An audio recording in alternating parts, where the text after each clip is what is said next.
नमस्कार विद्यार्थी मित्रांनो, मी प्राध्यापक RS देवडे, इलेक्ट्रॉनिक्स विभाग. आजच्या व्हिडिओमध्ये आपण हे पाहणार आहोत. स्वामी रामानंद तीर्थ मराठवाडा विद्यापीठ नांदेड येथील विज्ञान आणि तंत्रज्ञान शाखेतील कोर्स निवडीसाठी एक संपूर्ण मार्गदर्शन या व्हिडिओमध्ये तुम्हाला करणार आहोत. BSc फर्स्ट इयरला ॲडमिशन घेत असताना किंवा घेतल्यानंतर तुम्हाला कोणते कोणते विषय आहेत, कोणत्या कोणत्या विषयाचा तुम्हाला अभ्यासक्रम आहे आणि विषय निवडताना कोणते कोणते विषय तुम्ही निवडलेले आहेत आणि त्यांचा सिलेबस कशा प्रकारे असणार आहे हे आपण या व्हिडिओमधून जाणून घेणार आहोत. तर बघूयात कोणते कोणते विषय तुम्ही निवडणार आहात आणि कोणते कोणते विषय तुम्हाला असणार आहेत.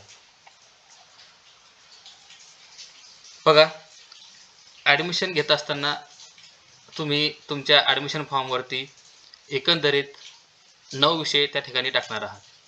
ठीक आहे. तर त्यामध्ये तुम्ही कोणते कोणते विषय टाकले आणि तुम्हाला कोणते कोणते विषय असणार आहेत बघा. आता तुम्ही कोणत्याही महाविद्यालयामध्ये BSc फर्स्ट इयरला ॲडमिशन घेतल्याच्या नंतर, आता आपण सध्या स्ट्रक्चर BSc फर्स्ट इयरबद्दल पाहत आहोत. BSc फर्स्ट इयर ॲडमिशन घेतल्याच्या नंतर तुम्हाला त्यावरती ऑप्शनल 1 ज्याला की मेजर सब्जेक्ट असं म्हणतात, ठीक आहे, त्याच्यानंतर ऑप्शनल 2 ज्याला मायनर 1 असं म्हणतात आणि तिसरा आहे तुमचा ऑप्शनल 3 ज्याला मायनर 2 असं म्हणतात. हे 3 विषय तुम्हाला महत्त्वाचे आहेत. बाकीचे जे विषय असतील ते तुम्हाला सर्वांना कंपल्सरी असणारच आहेत, पण या 3 विषय तुम्हाला महत्त्वाचे आहेत. आता हे बघा, या ठिकाणी दिलेलं आहे की ऑप्शनल 1 जो की तुमचा मेजर 1 आहे, ऑप्शनल 2 जो की तुमचा मायनर 1 आहे आणि ऑप्शनल 3 जो की तुमचा मायनर 2 आहे. आता या ठिकाणी काय होणार आहे की समजा तुम्ही मेजर जो आहे, समजा तुम्हाला आता महाविद्यालयाने जे काही ग्रुपिंग ठरवून दिले आहे त्या ग्रुपिंगनुसार तुम्ही हे विषय घेऊ शकता. आता या ठिकाणी जर का तुम्ही समजा उदाहरणार्थ एखाद्या विद्यार्थ्याने मेजर जो आहे तो फर्स्ट इयरला मेजर कॉम्प्युटर सायन्स घेतला, ठीक आहे, आणि त्यानंतर त्याने मायनर 1 घेतला इलेक्ट्रॉनिक्स आणि सपोज मायनर 2 घेतला त्या ठिकाणी फिजिक्स, ठीक आहे, फर्स्ट इयरला. तर सेकंड इयरला तुम्ही याला चेंज करू शकता. म्हणजे तुम्हाला सेकंड इयरला प्रवेश घेत असताना मेजरचा मायनर आणि मायनरचा मेजर करण्याची मुभा त्या ठिकाणी आहे. म्हणजे एखाद्याला असं वाटलं की मी आता कॉम्प्युटर फर्स्ट इयरला मेजर कॉम्प्युटर घेतला आणि मला सेकंड इयरला मेजर इलेक्ट्रॉनिक्स करायचं आहे, तर तुम्ही तो करू शकता. तर त्या ठिकाणी सेकंड इयरला गेल्याच्या नंतर तुम्हाला एक विषय कमी होऊन उरलेल्या 2 विषयातून तुम्ही एक मेजर आणि एक मायनर करू शकता, ठीक आहे. तर बघा, अशा प्रकारे बाकीचे आणखीन आपल्याला कोणते कोणते विषय आहेत हे जर आपले 3 विषय, म्हणजे आपण उदाहरणार्थ असं म्हटलं की एखाद्या विद्यार्थ्याने मेजर जो आहे तो मेजर कॉम्प्युटर घेतला, मायनर 1 जो आहे तो इलेक्ट्रॉनिक्स घेतलेला आहे आणि मायनर 2 जो आहे तो सपोज फिजिक्स घेतलेला आहे किंवा कोणताही, ठीक आहे, जो काही तुमच्या आवडीनुसार विषय असतील ते विषय. याचबरोबर तुम्हाला चौथा पेपर असणार आहे एक जेनेरिक इलेक्टिव्ह. चौथा कोणता असणार आहे? जेनेरिक इलेक्टिव्ह, ज्याला की आपण GE असं म्हणतो. आता हा जी विषय काय आहे, तर हा जी विषय आहे बघा तुमचा faculty other than science and technology, म्हणजे अदर दॅन फॅकल्टी असं म्हणतो आपण याला. याला काय म्हणतो आपण? Other than faculty. म्हणजेच काय की तुम्ही सायन्सचे विद्यार्थी आहात, ठीक आहे, तर सायन्सच्या विद्यार्थ्यांना एक तर आर्ट्सचा विषय घ्यायचा आहे किंवा मग कॉमर्सचा, आर्ट्सचा किंवा मग कॉमर्सचा. जर का तुम्ही आर्टचे असाल तर तुम्हाला एकतर सायन्सचा विषय घ्यायचा किंवा मग कॉमर्सचा घ्यायचा. आता तुम्ही कॉमर्सचे जर असाल तर तुम्हाला सायन्सचा विषय घ्यायचा किंवा मग आर्ट्सचा विषय घ्यायचा. आता साहजिकच आहे, आपण सायन्स आणि टेक्नॉलॉजीबद्दल बोलत आहोत, तर आपण सायन्सचे विद्यार्थी आहोत. म्हणजेच काय, तर आपल्याला एकतर आर्टचा विषय घ्यायचा आहे किंवा मग कॉमर्सचा विषय घ्यायचा आहे, जे आता महाविद्यालयाने ठरवून दिलेलं आहे त्या प्रकारे आपण घेऊ शकतो, ठीक आहे. म्हणजे तुम्हाला जीचा एक थेरी पेपर आहे. त्याच्यानंतर आहे तुम्हाला vocational skill paper, vocational skill and enhancement course, ज्याला की आपण VSEC असं म्हणतो, ठीक आहे. आता हा प्रॅक्टिकल पेपर आहे. हा प्रॅक्टिकल पेपर कशावर डिपेंड आहे, तर तुमचं जे काही मेजर सब्जेक्ट होता, म्हणजे ज्यांनी कॉम्प्युटर सायन्स मेजर सब्जेक्ट घेतला होता, ठीक आहे, तर ज्यांचा मेजर सब्जेक्ट होता कॉम्प्युटर, तर त्यांना हे जे VSEC आहे तर तो कॉम्प्युटरचा पेपर असणार आहे. समजा एखाद्या विद्यार्थ्याने काय केलं की मेजर घेताना झूलॉजी घेतला मेजर, त्यानंतर मायनर बॉटनी घेतला आणि दुसरा मायनर घेतला केमिस्ट्री, तर VSEC हे जे आहे तर हे प्रॅक्टिकल त्या विद्यार्थ्याला कोणतं असणार आहे, तर हे झूलॉजीचं प्रॅक्टिकल असणार आहे. समजा एखाद्या विद्यार्थ्याने इलेक्ट्रॉनिक्स मेजर घेतला, कॉम्प्युटर मायनर 1 घेतला आणि सपोज मॅथ मायनर 2 घेतला, तर हा जो VSEC सब्जेक्ट आहे, पेपर प्रॅक्टिकल पेपर आहे, तर तो कोणत्या विषयाचा असेल, तर तो असेल तुमचा इलेक्ट्रॉनिक्स विषयाचा. म्हणजे जे तुम्ही मेजर सब्जेक्ट घेणार आहात त्या मेजर सब्जेक्टचा तुमचा काय हे VSEC सब्जेक्ट असणार आहे. ठीक आहे. त्याचबरोबर तुम्हाला फर्स्ट इयरला ॲबिलिटी इन्हान्समेंट कोर्स आहे, म्हणजे AEC, याचे 2 पेपर आहेत. ठीक आहे. तर 2 पेपर कोणते कोणते? एक आहे तुम्हाला इंग्लिश कंपल्सरी, एक कोणता आहे इंग्लिश कंपल्सरी, आणि दुसरं आहे तुम्हाला MIL. MIL म्हणजे काय? Modern Indian language. MIL म्हणजे काय? Modern Indian language. ठीक आहे. मग या ठिकाणी कोणते कोणते लँग्वेज आहेत, तर तुम्ही या ठिकाणी त्या मॉडर्न इंडियन लँग्वेजमध्ये मराठी किंवा हिंदी, मराठी किंवा हिंदी या 2 विषयापैकी कोणताही एक विषय त्या ठिकाणी निवडू शकता. ठीक आहे. नंतरचा विषय आहे तुम्हाला IKS म्हणून, नंतर आहे तुम्हाला एक IKS. ठीक आहे. त्याला म्हणतो आपण इंडियन नॉलेज सिस्टीम, त्याला म्हणतो आपण इंडियन नॉलेज सिस्टीम. अशा प्रकारे एकंदरीत बघा तुम्हाला किती विषय आहेत, तर मेजरचा एक विषय, ठीक आहे, त्याच्यानंतर मायनर 1चा एक विषय, नंतर मायनर 2चा एक विषय, त्याच्यानंतर GE, त्यानंतर VSEC, त्यानंतर ॲबिलिटी इन्हान्समेंट कोर्स फर्स्ट, ज्यामध्ये तुमचा इंग्लिश असणार आहे. ठीक आहे. त्यानंतर ॲबिलिटी इन्हान्समेंट कोर्स सेकंड, ज्यामध्ये तुमचा एकतर हिंदी किंवा मग मराठी दोन्हीपैकी एक, आणि नंतर असणार तुमचा IKS. नंतर कोणता असणार? IKS. म्हणजे तुम्हाला फर्स्ट इयरला ॲडमिशन घेतल्यानंतर तुमच्या ॲडमिशन फॉर्मवरती एवढे विषय असणार आहेत, आणि तुमच्या मार्कशीटवरती सुद्धा काय येतील, एवढे विषय तुमचे प्रिंट होऊन येतील. आता फक्त याच्यामध्ये काय तुमचा ॲड होईल एक नवीन, तर या विषयाचे प्रॅक्टिकल काय होईल तुमच्या याच्यामध्ये, या विषयाचे प्रॅक्टिकल. आता आपण ते कोणते कोणते प्रॅक्टिकल आहेत आणि कोणत्या कोणत्या विषयाला किती क्रेडिट आहेत आणि कोणत्या विषयाला किती मार्क आहेत ते पाहू. बघा, आत्ताच आपण बघितलं की आपल्याला 3 ऑप्शनल पेपर आहेत. त्या 3 ऑप्शनल पेपरपैकी ऑप्शनल 1 जो आहे तो आपला असणार आहे मेजर पेपर. ऑप्शनल 1 आहे आपला मेजर पेपर. ऑप्शनल 2 जो आहे तो आहे आपला मायनर 1 पेपर, आणि ऑप्शनल 3 जो आहे तो आहे आपला मायनर 2 पेपर. ठीक आहे. तर जे तुम्ही हे 3 पेपर घेतले, या प्रत्येक पेपरला एक थिअरी आणि एक प्रॅक्टिकल आहे, एक थिअरी आणि एक प्रॅक्टिकल. आता या ठिकाणी हे स्ट्रक्चर मी कॉम्प्युटर सायन्स बद्दल घेतलेलं आहे, त्यामुळे या ठिकाणी जो पेपरचं नाव जे आलेलं आहे ते आलेलं आहे तुमच्या कॉम्प्युटर सायन्सचा पेपर जो असेल तो. आता तुम्ही एखाद्याने जर का इलेक्ट्रॉनिक्स घेतला मेजर, तर या ठिकाणी इलेक्ट्रॉनिक्स असणार. एखाद्याने जर का झू घेतलं तर या ठिकाणी झू असणार मेजर, बॉटनी घेतलं तर बॉटनी मेजर असणार, आणि बाकीचे 2 तुमचे मायनर असणार. ठीक आहे. म्हणजे मेजर 1चा एक तुम्हाला थिअरी आहे, आणि मेजर 1चा त्याच पेपरचा तुम्हाला प्रॅक्टिकल आहे, म्हणजे याच पेपरचं काय तुम्हाला एक प्रात्यक्षिक आहे. ठीक आहे. त्यानंतर मायनर 1 जो आहे, तर मायनर 1ची थिअरी आणि त्याच मायनर 1चे प्रॅक्टिकल, म्हणजे हा तुमचा मायनर 1 पेपर आहे आणि त्या मायनर 1चं हे प्रॅक्टिकल. त्यानंतर मायनर 2 जो आहे ते मायनर 1ची ही थिअरी आणि त्या मायनर 2चं हे प्रॅक्टिकल, म्हणजे हे तुमचं मायनर 2 असणार आणि त्याचं प्रॅक्टिकल. म्हणजे उदाहरणार्थ आता एखाद्याने हा कॉम्प्युटर मेजर घेतलेला आहे, तर कॉम्प्युटरची ही थिअरी हे प्रॅक्टिकल. एखाद्याने इलेक्ट्रॉनिक्स मायनर घेतलेला आहे, तर हे त्याची थिअरी आणि हे त्याचं प्रॅक्टिकल. आणि सेकंड मायनर जो आहे तो समजा फिजिक्स घेतला, तर ही त्याची थिअरी आणि त्याचा प्रॅक्टिकल. अशा प्रकारे तुमचं हे स्ट्रक्चर असणार. त्यानंतर हा जो तुम्हाला म्हटलं होतं की बा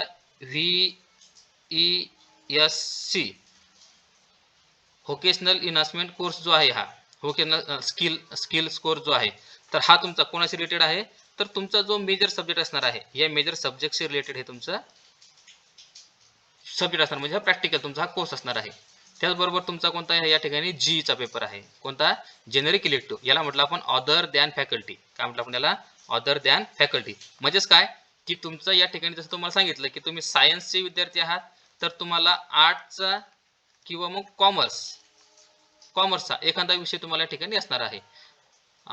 मग त्या ठिकाणी तुम्हाला समाजशास्त्र असू शकतो, मिळू शकतो, किंवा तुम्हाला ठिकाणी इतिहासचा एखादा मिळू शकतो, किंवा तुम्हाला मग राज्यशास्त्राचा एखादा विषय मिळू शकतो, किंवा मग त्या ठिकाणी तुम्हाला लोकप्रशासकचा एखादा विषय मिळू शकतो, किंवा मग इंग्लिश किंवा मराठी. हे जे काही तुमचे आर्टचे विषय आहेत त्या आर्टच्या विषयापैकी कोणता तरी तुम्हाला या जी मध्ये विषय असणार आहे.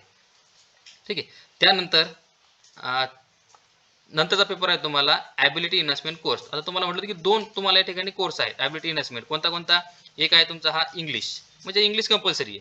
इंग्लिश काय तुमचा कंपल्सरी. आणि दुसरा जो ॲबिलिटी इन्हान्समेंट कोर्स आहे लँग्वेजचा, त्यामध्ये काय तुम्हाला MIL. MIL म्हणजे काय की मॉडर्न इंडियन लँग्वेज. यामध्ये तुम्हाला मराठी किंवा मग हिंदी या दोनपैकी कोणताही पेपर त्या ठिकाणी निवडायचा आहे. आणि नंतरचं एक आहे तुम्हाला IKS म्हणून इंडियन नॉलेज सिस्टीम. असे तुम्हाला एकंदरीत 9 पेपर त्या ठिकाणी निवडायचे आहेत. ठीक आहे. म्हणजे जर आपण पाहिलं तर आपल्याला थिअरी पेपर किती आणि प्रॅक्टिकल किती पेपर किती आहेत बघा. आता हे दिले तुम्हाला क्रेडिट, हे काय दिले तुम्हाला क्रेडिट. या दोनचा अर्थ काय होतो की तुमच्या एका थेरी पेपरला 2 क्रेडिट आहेत. 2 क्रेडिट. ठीक आहे. म्हणजे तुमचा एक क्रेडिट आहे 25 मार्काचा. ठीक आहे. तर तुमचे एकंदरीत 2 क्रेडिट किती मार्क झाले? तरी झाले 50 मार्क. किती झाले? 50 मार्क. म्हणजेच तुमचा 2 क्रेडिट म्हणजे किती? या ठिकाणी 50 मार्क झाले. म्हणजेच बघा तुमचा हा जो थेरी पेपर होता, हा थेरी पेपर किती क्रेडिटचा आहे? 2 क्रेडिट. मार्क किती त्याला? 50 मार्क. आता याच विषयाचं तुम्हाला प्रॅक्टिकल आहे. याच विषयाचं काय तुम्हाला प्रॅक्टिकल. ठीक आहे. हे प्रॅक्टिकल बघा 2 क्रेडिटचं आहे. म्हणजे एकूण किती? हे सुद्धा प्रॅक्टिकल तुमचं किती मार्काचं असणार आहे? 50 मार्काचं. ओके. मग पहा आता याच्यामध्ये तुम्हाला थेरी पेपर किती आहेत आणि प्रॅक्टिकल पेपर किती आहेत. बघा हा तुमचा थेरी पेपर आहे मेजर 1. नंतर मायनर 1चा हा तुमचा थेरी पेपर आहे. हो. मायनर 2चा हा तुमचा थेरी पेपर आहे. हो. त्यानंतर जेनेरिक इलेक्टिव्ह जो आहे तो सुद्धा तुमचा काय आहे? थेरी पेपर आहे. आता हे तुम्हाला म्हटलं होतं की स्किल बेस VSEC हे कोणत्या पेपरशी रिलेटेड आहे? तर हे रिलेटेड आहे तुमचं मेजरशी रिलेटेड. ठीक आहे. पण याचं प्रॅक्टिकल आहे. याचं काय आहे? प्रॅक्टिकल. म्हणजे याचा थेरी पेपर होणार नाही. मग तुमचा थेरी कोणता आहे? त्याच्यानंतर ॲबिलिटी इन्हान्समेंट कोर्स फर्स्ट जो तुमचा कंपल्सरी इंग्लिश आहे त्याचा तुमचा थेरी पेपर होईल. आणि ॲबिलिटी इन्हान्समेंट 2 याचा तुमचा थेरी पेपर होईल. आणि IKS जो आहे तर IKSचा सुद्धा तुमचा काय होईल? थेरी पेपर त्या ठिकाणी होणार आहे. म्हणजे एकंदरीत तुमचे थेरी पेपर किती आहेत बघा. तर 1 2 3 4 5 6 आणि 7 तुम्हाला थेरी पेपर आहेत. आणि आपला एक थेरी पेपर किती क्रेडिटचा आहे? 2 क्रेडिटचा. म्हणजे आपले टोटल क्रेडिट किती झाले? तर ठिकाणी टोटल क्रेडिट झाले आपले 14. किती झाले? 14. म्हणजे बघा हे आपले टोटल क्रेडिट 14. ठीक आहे. त्यानंतर आपल्याला प्रॅक्टिकल कोणते कोणते आहेत पहा. तर या ठिकाणी प्रॅक्टिकल कोणते कोणते आहेत? जे आपला मेजर 1 होता, हा या मेजर 1चं प्रॅक्टिकल हे होतं, म्हणजे ह्याचं प्रॅक्टिकल झालं. हा आपला मायनर 1 होता, या मायनर 1चं प्रॅक्टिकल हे होतं, म्हणजे आपलं प्रॅक्टिकल. ठीक आहे. मायनर 2 होतं, या मायनर 2चं हे प्रॅक्टिकल झालं, म्हणजे हे तुमचं प्रॅक्टिकल. म्हणजे एकंदरीत या 3 ऑप्शनल पेपरचे 3 प्रॅक्टिकल. ठीक आहे. म्हणजे 3 थिअरी या ऑप्शनलचे आणि ऑप्शनलचे 3 प्रॅक्टिकल. ओके. त्याच्यानंतर आपला हा जो VSEC होता, हा जो कोर्स आहे हा कोणाशी रिलेटेड आहे? मेजरशी रिलेटेड आहे. याचं एक प्रॅक्टिकल. ठीक आहे. म्हणजे असे एकंदरीत आपल्याला किती प्रॅक्टिकल आहे? 4 प्रॅक्टिकल आहेत. हे आज आपले 4 प्रॅक्टिकल. आणि प्रत्येक प्रॅक्टिकल किती किती क्रेडिटचं आहे आपलं? 2 क्रेडिटचं. म्हणजे एकंदरीत किती क्रेडिट झाले तुम्हाला? हे 8 क्रेडिट झाले. म्हणजे फर्स्ट इयरला तुम्हाला किती क्रेडिट झाले बघा. म्हणजे टोटल पेपर किती झाले? तर तुम्हाला टोटल पेपर झाले 11 पेपर. ठीक आहे. आणि प्रत्येक पेपरला किती क्रेडिट आहे? तर 2 क्रेडिट आहे. आणि तुम्हाला या ठिकाणी किती टोटल क्रेडिट किती झाले आपले? तर 22 क्रेडिट होते. किती टोटल? 22. ठीक आहे. म्हणजे असे जरी आपण म्हटलं तर 22 क्रेडिट होतात. आणि असं जरी म्हटलं आपण तरी आपले किती झाले? 22 क्रेडिट त्या ठिकाणी होतात. आपला काय आहे की एक जो पेपर आहे, म्हणजे एक जो क्रेडिट आहे तर तो एक क्रेडिट किती मार्काचा आहे?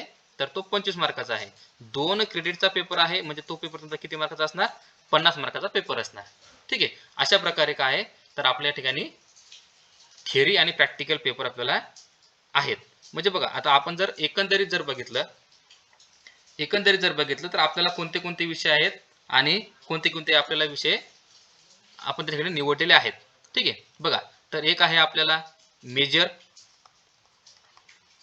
ठीक आहे. ज्याला आपण मेजर 1 असं म्हटलं. त्यानंतर दुसरा आहे आपला मायनर 1. ओके. तिसरा आहे आपला परत मायनर 1 सॉरी मायनर 2, त्यानंतर GE, त्यानंतर VSEC, त्यानंतर ॲबिलिटी इन्हान्समेंट कोर्स फर्स्ट, ज्यामध्ये तुमचा इंग्लिश कंपल्सरी आहे. त्यानंतर ॲबिलिटी इन्हान्समेंट कोर्स सेकंड, ज्यामध्ये तुमचा हिंदी किंवा हिंदीला ऑप्शनलमध्ये आहे तुमचा मराठी, या दोनपैकी तुम्ही कोणता एक सब्जेक्ट घेऊ शकता. आणि नंतर आहे तुमचा IKS, नंतर कोणता आहे IKS. ठीक आहे. मग याच्यापैकी थेरी कोणाला आहे, ठीक आहे, आणि प्रॅक्टिकल कोणता आहे, याच्यामध्ये नंतर थेरी कोणता आहे प्रॅक्टिकल कोणतं.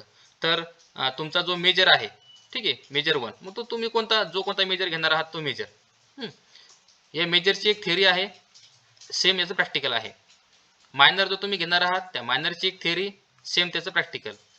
मायनर 2 जो असणार त्याचं सेम थेरी, त्याचं प्रॅक्टिकल.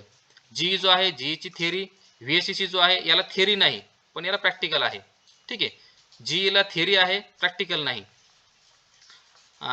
ॲबिलिटी इन्हान्समेंट जो आहे तुमचा इंग्लिश आणि मराठी दोन्हीलाही तुम्हाला या ठिकाणी थेरी आहे पण प्रॅक्टिकल नाही. ठीक आहे. आणि IKS सुद्धा काय तुमचा थेरी आहे, याला सुद्धा प्रॅक्टिकल नाही. ओके. म्हणजे तुम्हाला एकंदरीत थेरी पेपर किती आहे, तर 1 2 3 4 5 6 आणि 7, तुम्हाला हे 7 थेरी पेपर द्यायचे आणि हे 5 प्रॅक्टिकल पेपर त्या ठिकाणी द्यायचे आहेत. ओके. आता पेपर हे जे आहेत तुमचे, तर पेपर स्ट्रक्चर आपण म्हटलं की एक पेपर तुमचा 50 मार्काचा आहे. काय म्हटलं आपण, एक पेपर तुमचा किती मार्काचा आहे, 50 मार्काचा. समजा आपण जर विचार केला थिअरीचा, ठीक आहे, समजा आपण म्हटलं की मेजर 1. आता मेजर 1 तुम्ही जो कोणता विषय निवडला असेल तो, समजा कोणी मेजर कॉम्प्युटर घेतला म्हटलं आपण तसं, आणि इथं म्हटलं आपण मायनरमध्ये एखाद्या इलेक्ट्रॉनिक्स घेतला आणि इथे फिजिक्स घेतला. ठीक आहे. किंवा मग एखाद्याने दुसरा ग्रुप असू शकतो. समजा आपण जर म्हटलं की बा एखाद्याने बॉटनी मेजर घेतलेला आहे, झू मायनरमध्ये घेतलेला आहे आणि केमिस्ट्री मायनर 2 मध्ये घेतलेला आहे. किंवा मग एखाद्याचा ग्रुप असाही असू शकतो काय, की एखाद्याने केमिस्ट्री मेजर घेतला, ठीक आहे, केमिस्ट्री जो आहे तो केमिस्ट्री मेजर घेतला, झू जो आहे तो झू मायनर 1 घेतला आणि बॉटनी मायनर 2 घेतला. तुमचा कोणताही ग्रुप असो, तुम्हाला थेरी पेपर जो आहे हा जो थेरी पेपर आहे, तर हा थेरी पेपर किती मार्काचा असणार आहे आपला, 50 मार्काचा. मग हे 50 मार्क कसे आहेत तुमचे, तर हे 50 मार्क बघा आहेत तुम्हाला, जो युनिव्हर्सिटी तुम्हाला टाइम टेबल ठरवून देईल, त्या टाइम टेबलनुसार तुमचा सेंटरवरती जो पेपर होणार आहे, तर तो पेपर होणार आहे 40 मार्काचा आणि 10 मार्क आहे त्याचे इंटरनल. 10 मार्क आहे त्याचे इंटरनल. ठीक आहे. हे थिअरी पेपर बद्दल बोलत आहे आपण, 10 मार्क आहेत इंटरनल. जर प्रॅक्टिकल बद्दल बोललो आपण, तर प्रॅक्टिकलमध्ये कसं आहे, तर प्रॅक्टिकलमध्ये तुमचे 30 मार्क होणार प्रॅक्टिकलचे आणि 20 मार्क आहे तुम्हाला प्रॅक्टिकलचं इंटरनल. ठीक आहे. आता वेळोवेळी जर विद्यापीठाचे काही निर्देश बदलत असतील किंवा जर काही परीक्षा पॅटर्न एक्झाम पॅटर्न जर बदलला, तर याच्यामध्ये फेरबदल कदाचित होऊ शकते. ठीक आहे. परंतु सध्या तरी तुमचा पॅटर्न जो आहे तो पॅटर्न या प्रकारे आहे. म्हणजेच काय, की तुमचा जो काही थेरी पेपर असणार आहे, म्हणजे जो तुम्ही सेंटरवरती थेरी पेपर देणार आहात, ठीक आहे, तर तुम्हाला त्या ठिकाणी 40 मार्काचा थेरी पेपर असणार आहे. तुम्ही जो पेपरवर देणार आहात कुठं, सेंटरवर पेपर देणार आहेत तो, आणि 10 मार्क आहे तुमचे काय, इंटरनलचे 10 मार्क. ठीक आहे. त्याला इंटरनल असं म्हटलं, म्हणजे असं एकंदर तुमचा किती आहे, 50 मार्काचा हा पेपर असणार आहे. आता तुमचा जो 40 मार्काचा थेरी पेपर आहे, हा पेपर पॅटर्न कशा प्रकारे असणार, किंवा कदाचित त्याच्यामध्ये आता जो मागच्या वर्षी पेपर पॅटर्न आला याच्यामध्ये असं म्हटलेलं आहे की यावेळेस पेपर पॅटर्न बदलणार आहे. तर विद्यापीठाचे काही निर्देश आल्याच्या नंतर आपण ते बघू काय आहेत, आणि ते पाहू आपण नंतरच्या व्हिडिओमध्ये. धन्यवाद.